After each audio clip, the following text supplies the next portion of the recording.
Teenage pregnancy and data protection were the focus of discussion by the legislature today. The MPs condemned teachers who impregnate underage schoolgirls. The lawmakers had some hard questions for managers of Ghana's e-government system as they wondered if private data ceded for transaction are adequately protected. Using the Central Region as a case study, it was revealed that in 2016, 12,048 young girls got themselves impregnated.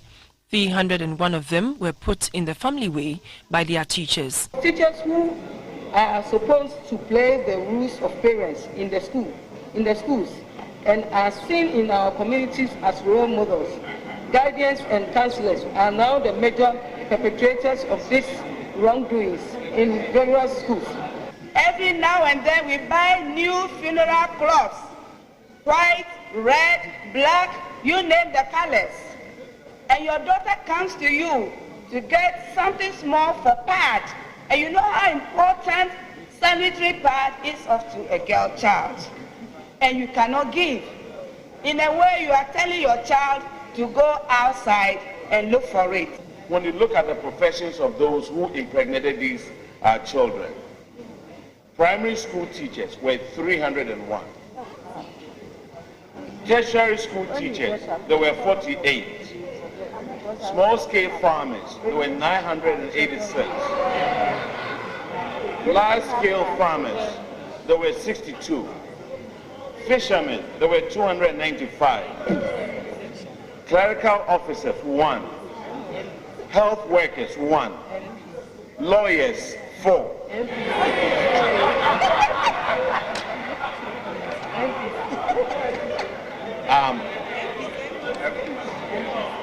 No, we are only 4 MPs, so that wouldn't happen.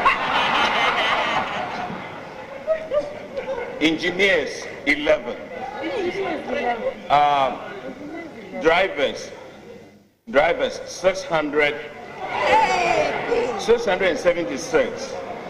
Masons, 232. Other students who impregnated other students, 187. Carpenters, 93.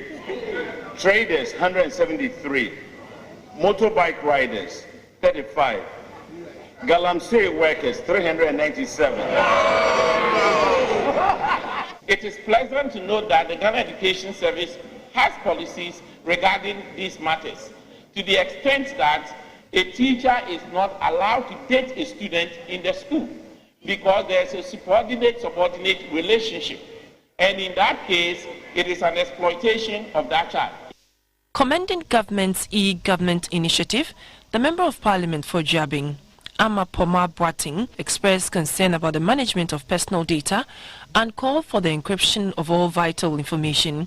Her comments came in the wake of recent cyber attacks on the UK Parliament. The Data Protection Commission should tell us where and who has our information in all the e-government activities. Mr. Speaker, what I seek to draw this House's attention to is to ensure that government agencies responsible for data collection are made to strictly adhere to the 8 principles of data protection in its e-government activities. What protocols do we have?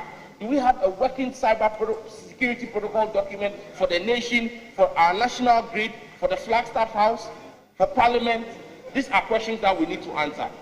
And the challenge is unfettered freedoms versus national security and safety limitations. Where do we stand as a country? That we must respect the right to free speech, the right to privacy of communication, but what is the implication of the right to privacy of communication on national security and on public safety, and probably even on the matter of morality? So if we have these criminals take the lead, we will suffer as a country. I believe that the country should rather take a lead, legislate, and actually protect the data that belong to our state institutions. In view of this, the first Deputy Speaker of Parliament, Mr. Joseph Osei-Usu, invited the Ministers of Communication, Interior and National Security to brief the House on the subject.